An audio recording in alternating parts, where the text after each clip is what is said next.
Muling magkakaharap sa pagkagobernador ng Pampanga ang dati ng magkatunggaling sina re-electionist Governor Lilia Pineda at Among Ed Panlilio.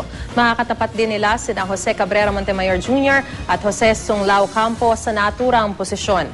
Balita natin ni Sherian Torres, exclusive.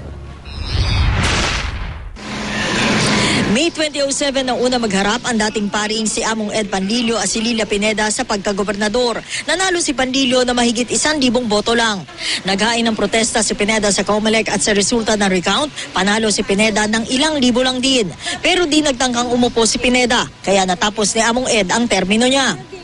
May 2010, nagharap muli ang dalawa. Nanalo si Pineda.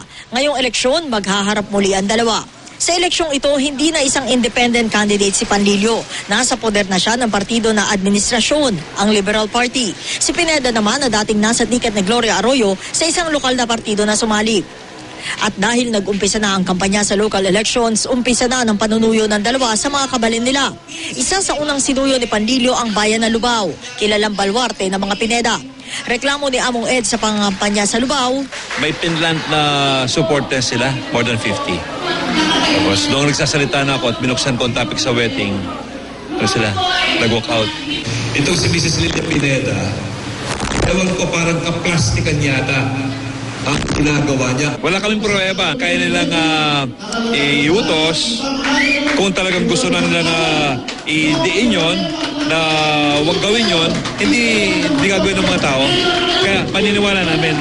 Pero itinanggi ito ni Pineda. Sa katunayan, nagdilin nga raw siya sa 5,000 barangay official na asikasuhin si Among Ed at pakinggan sa mga kampanya nito. Pinagtyagaan ko nga ang mitingin lahat ang mga 5,000 barangay officials before the election.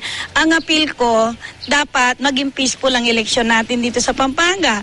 Pagkatapos, dapat ang mga kandidato hindi nakikipag-away, lalo na si Among. Tulad na nakaraang kampanya, iikot sa weteng at quarrying daw ang mga isyong hawak ni Among Ed.